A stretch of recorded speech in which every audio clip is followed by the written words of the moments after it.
पढ़ी हुई हूँ, बनारस यूनिवर्सिटी से पढ़ी हुई।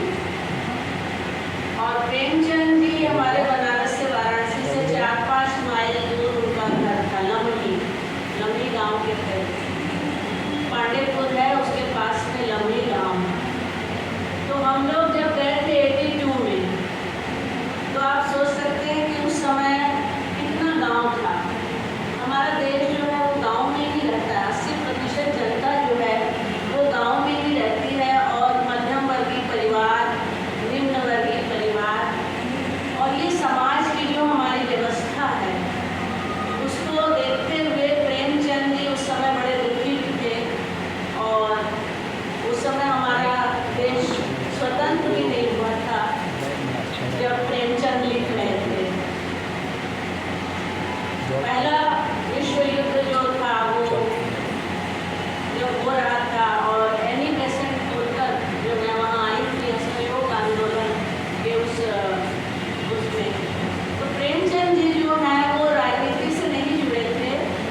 कई लोग कहते हैं राजनीति से, लेकिन वो बिल्कुल राजनीति वाले नहीं थे। वो मध्यवर्गीय समाज को जो संघर्ष था, नस्ल संघर्ष था, रीति रिवाज, परंपराएं और हमारी जो सामाजिक व्यवस्था थे वो दृष्टा थे।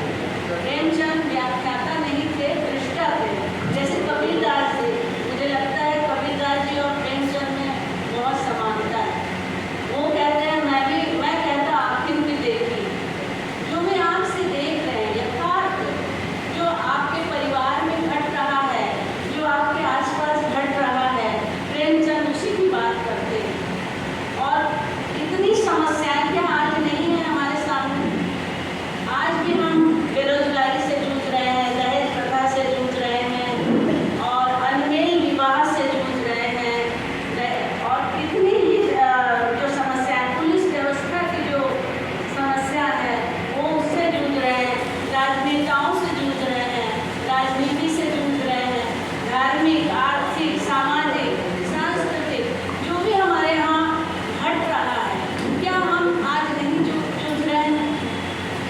आप किसी से भी पूछ लीजिए, आज के युवा से पूछ लीजिए, थैंक यू वो कहेगा कि हाँ रोजगार नहीं है, या मैं पढ़कर क्या करूँगा, MA BA करके भी वो क्या करेगा। तो आज से 150 साल पहले की बात है, तो हमारे समाज जो है, गांधी जी जैसे लोग थे जिन्होंने देश को स्वतंत्र करने में अपना योगदान दिया। तो ये उसी समय 1911 का लिखा हुआ है सेवा सदन, इनका उपन्यास है। और इसमें जो है ये 1911 में लाहौर में ही छपा था, 2 किस्तों में आया था। उसके बाद में जो है वो जो है महावीर प्रसाद पोद्दार थे, उनकी प्रेरणा से फिर वो हिंदी में उपन्यास लिखे सेवा सदन। तो जैसा कि उसमें 56 पात्र हैं, अब आप सोचिए ये उपन्यास में 56 पात्र हैं, 39 पुरुष हैं, 17 स्त्री पात्र हैं। और अगर आप गोदान पढ़ेंगे तो वो तो पूरा महाकाव्य है।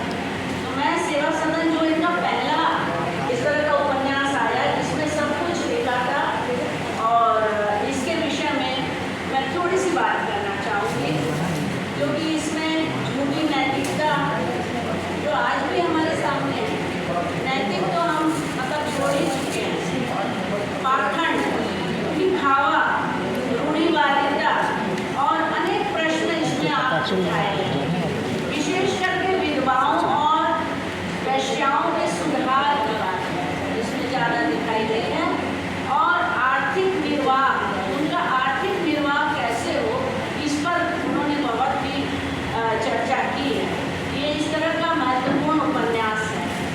कथा वस्तु जो है वो समाज में जो निचले वर्ग के, जिनको देख नहीं सकता, ये वैश्य है, वैश्य का काम कर रही है, वैश्यावृत्ति है, आज उसको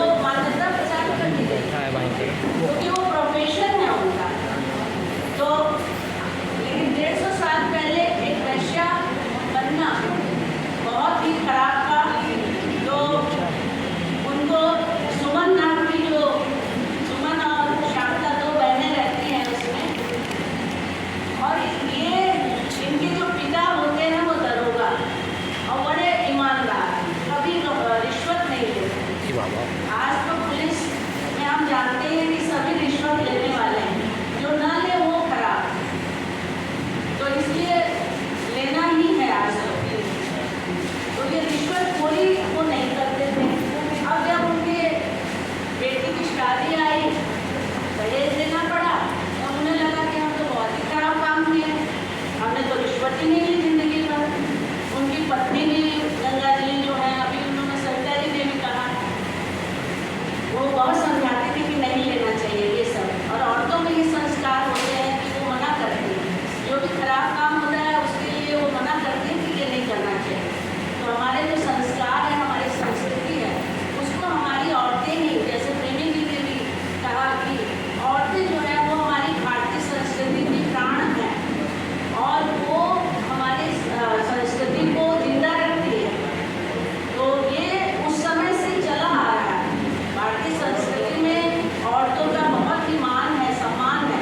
भले ही वो शिक्षित नहीं है, फिर भी वो अपने पति को ईमानदारी सिखाती हैं और वो कहती हैं कि इस तरह से हमें जो है रिश्वत नहीं लेना चाहिए।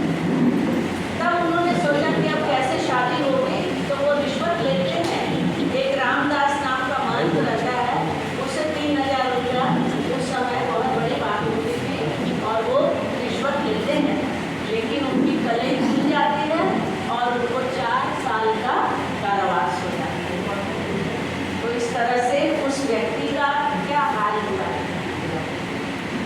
प्रेमचंद जो है वो इस तरह से अपनी गतिशीलता के लिए बहुत माने जाते हैं। उनके पास कभी भी बैठने नहीं देते हैं, कुछ ना कुछ सोचते रहते हैं, कुछ ना कुछ करते रहते हैं।